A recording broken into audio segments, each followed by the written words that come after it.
Bro, I'm going to struggle with this. Not because the actual GuildWar itself was, like, really, really crazy, but just because the actual non-commentated version, because the music was just so fucking fire, that, that commentary is going to suck ass in comparison. But either way, let's go ahead and look at the team here. Zio's always going to go for whoever is the highest on the CR bar. So naturally, we'll counter that with a fast as fuck Sinful Angelica. She will never kill her. Then we'll go ahead and use the S3. We'll give ourselves a nice little attack buff on Straze, who doesn't need it because Benimaru's Taichi is a very fair and balanced artifact. With that motherfucker out of the way, we absolutely one-tap the Alencia, and then that leaves the ae-KARINA to go into the only target she can even see, that being Sinful Angelica, who has immortality. So now it's then Falconer Kluri's turn. We have just enough effectiveness to just go ahead and drop a nice big fat death break onto the ae-KARINA, take her out with a single attack from the Straze, then we do our forced dual attack from Sinful Angelica onto Zio. Ooh woo, we're already done. And with that being said, here comes the boring shit. So when I first saw this team, because I essentially play with almost no information, it's Ran, Savior Adin, and then, like, who's the last one? It's Mercedes, right? Yeah, so it's Mercedes. So the thing that I initially wanted to do, I wanted to do a lot of Moon Bunny stuff, because Moon Bunny Dominiel is actually kind of fucking ridiculous right now. It's a unit that is so good. Like, I think she completely invalidates, like, Conqueror Lilias setups. Like, very few things will really be a threat to you then at that point. But either way, we're going to go for a very safe 2 Soul Weaver, 1 Dark Corvus setup for this team, just because I don't know the speeds that I'm really dealing with here on the Savior Adin. The Savior Adin could have been fast as fuck. I've been traumatized by, like, the 280s and the 250s, and my Moon Bunny is not fast. Like, I have a lot of effect res, I have, like, a little bit of bulk, not enough for really the speed that I'm using. So I just decided, fuck it. We'll go ahead and we'll throw Dark Corvus at this, because Dark Corvus fights it extraordinarily well. So he completely counters the Mercedes, oh, I'm gonna just come back because I have an extra life. The fuck you don't. And then, yeah, you know, she'll just get taken out of the equation. And then also, this Rand's not even on RNL. So there's not really too much to fear in terms of, like, damage potential. Sure, he's going to give attack buff to the Savior Adin, but, like, the big thing that is so fucking crazy about Dark Corvus is if you have that son of a bitch with Proof of Valor, which really hurts because I'd love to put Lethe's artifact on him, but I just can't. Like, Proof of Valor is so valuable on him because I have been able to survive attack buff Savior Adin, Sword of Cycling Seasons with a death break on my Dark Corvus. I have survived that before. I don't remember where the footage is. It's probably somewhere in my setups, but the damage mitigation that Proof of Valor gives you is so goddamn powerful that you can survive crazy shit like that. And just the mere fact that you can survive that, it's a matter of, like, well, why would I want to use, like, Solitude of the Stars or whatever the hell, like, Lethe's artifact is called. You can't replace the sheer power of, one, Dark Corvus's amazing offensive capabilities, and then if you just throw Proof of Valor onto that, then he just becomes an unstoppable dark bait. We really need better dark baits, because, like, I'm getting a little sick of using Dark Corvus so much, but, like, why the fuck would I not want to keep using him when he's this damn effective? Now, here was my first real test, because I heard some people talking in the comments of, like, hey, maybe you should try some stuff with, like, Spirit Eye Celine and with Moon Bunny. I was like, okay, you know what? Fuck it. Let's go ahead and try that out. Now, my Spirit Eye Celine is not obscenely fast. If anything, she really does need to probably be switched to a new set. But either way, we're still rocking the same lifesteal set. We have Moon Bunny here. Moon Bunny providing all of the effects of anytime an extra turn is in effect on the enemy side, which is going to be putting Skill Null on you, along with a immunity buff. I believe it's for 2 turns. And then her S3 gives a nice big fat chunky barrier.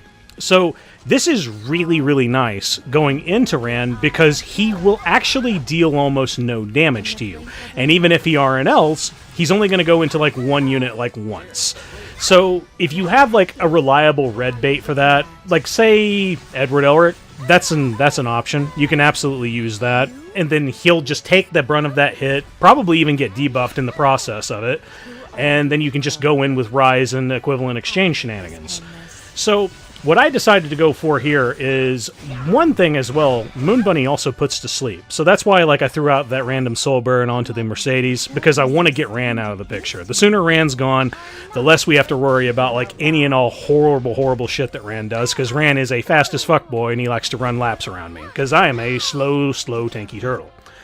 But then, because we were able to deal enough damage to go round and round about, like the Sneeches, we'll go ahead and we'll kill the Mercedes. We've killed her multiple times. Now all we have left is Apocalypse Ravi. So the one thing that can go wrong now is if we are not able to put the A-Ravi to sleep, or if we are not able to provoke the A-Ravi at any moment. So we have things going really well for us, because we also have an attack buffer on the team. Yo, Moon Bunny just fucking winning. Absolutely winning. And anytime you're fighting anything that just straight up doesn't have any effect res at all, you're more than likely going to probably start putting them to sleep. And then just as well, every single hit that A-Ravi is doing to my Yulha, she's actually not able to even heal. She's healing for the exact same amount of the reflect damage that the Yulha is doing, which I think is actually hilarious. Now, here's where you're going to start to see a little bit of anxiety kick in. That is a 280 fucking Spirit Eye Celine. Something that I absolutely did not foresee and expect. Which also means that Savior Adin is fast as fuck. So, what I'm determining is, do I want to continue with the plan and just buff my Arunka now, when then we'll have her lap around, because she's going to have 50% CR boost from the S3 that Ahmed's going to do. I ultimately decide to go for it, and here's where like my nerves are setting in of what do I do. So I decide ultimately we're going to go into the Arowell, and then here is another set of nerves of, do I go for the Spirit Eye Celine, or do I just go for the Adin? I ultimately decide to go for the Adin, and if I happen to miss the provoke, okay, whatever, we'll just deal with it. The other characters are going to lap around fast enough, and then we'll deal with it as we deal with it. Fortunately, we were able to provoke. She goes into my Shadow Knight Pyllis. I also happen to have Skill Null at the time, and she also had Sword of Cycling Seasons. So I know for a fact that bitch going to do some fucking damage. Thankfully for us, doesn't fucking matter. You are made of paper, ma'am. So with a Arunka S3 onto that, whenever you have a barrier, that is a delete button. Now, we've also pretty much confirmed, at least in post, the Spirit Eye Celine is actually on Celine's artifact. I thought she was on Dust Devil, because a lot of Spirit Eye Celines are on Dust Devil. I didn't catch that while I was actually playing, but if I was able to catch that, and able to pay attention, shit like that, maybe perhaps we should have some kind of a buff where after we see an artifact effects or anything like that, if you press the top left corner to see like turn orders, I think it'd be really nice if we could see HP values, if we could see artifact effects, things of that nature, just in case you happen to miss it, because quite literally, when an artifact procs, if you aren't paying attention, it is on screen for like less than a second. So, if you miss it, which is very easy to do, well, there you go. And either way, because we were able to one-tap the Savior Adin, and because we're also bringing a really strong, two strong units actually into Spirit Eye Celine, that being Shadow Knight Pyllis and Arunka, they're just going to absolutely decimate the Spirit Eye Celine, and then all that's left is Arowell, and when Arowell's by herself, she's just there to waste your time. Now, here was another big test with Arunka. This technically should always work, especially if you happen... Like, what I should have done is I should have brought Conqueror Lilias with me as well, because instead of Magic Scholar Doris, if I had brought Conqueror Lilias, then you'd also have Vigor, and if you have Vigor, well, fuck. That's basically baby attack buff, along with attack buff, and you're just basically going to guarantee one tap literally anything that you please. And also, if I had brought C. Lilias, because this is the main reason why Magic Scholar Doris is there. If Magic Scholar Doris is there, Remnant Violet's going to go into her. It's not really going to do any damage because she's my #1 light bait. I use her for any and all dark cancer that I fight. And if this had missed, there is a possibility that it could possibly not kill. Just because that did 20k, that was also going through, like, escort, and if it missed, it's possible it might not have done enough damage to kill the Remnant Violet. But hey, whatever. Things worked out in our favor, and we're good to go. So yeah, if I had brought Conqueror Lilias, we'd also be able to strip the evasion from the Remnant Violet, and we'd be able to provoke him too. So, hey, whatever. Live and learn. I'll probably try and use her in the future. It's just I usually never think about her because I'm almost always fighting her, and I never want to mirror match against a Conqueror Lilias. Now, remember what I was talking about Moon Bunny being based as fuck? This is pretty much the main reason as to why. So, this doesn't work out initially as planned because that shoe is actually not very thick. That shoe is rocking like 19k HP, and this Senya is also rocking, I believe, around 17. So, either way, the Senya is fucking dead. Because I think I've pretty much proven, like, those threshold areas of HP when it comes to Senyas, I will always one-tap that with a attack buff Hwayoung no matter what, unless I'm going into, say, barriers and damage mitigation or damage sharing, but we're not dealing with any of that shit here.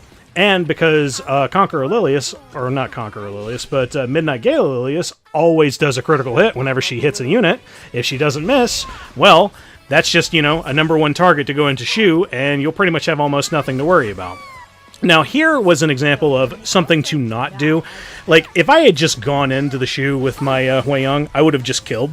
But I just decided not to because, you know, that's what Midnight Gala Lilias is going to do. She's the one who's going to hit her because she's going to crit her. Whatever, doesn't really fucking matter. Everything works out oh so wonderfully, and the music all fucking just gels real fucking nice. Every darkness has its own distinct shade.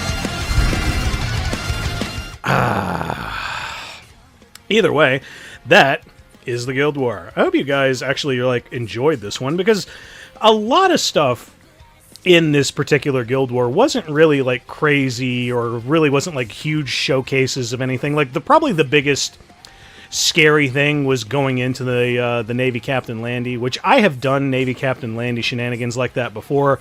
I would feel a lot more comfortable with my Arunka if I perhaps, I don't know, had a maxed Little Queen's Huge Crowned artifact, and if I had maybe a little bit more attack. And see, that was like a prime opportunity of where I could have used Conqueror Lilias, because I wasn't fighting Conqueror Lilias. And, you know, me and my autism-rattled brain, I don't ever really like to do any kind of mirror matches, because, hey, RTA doesn't let you do that. Why not?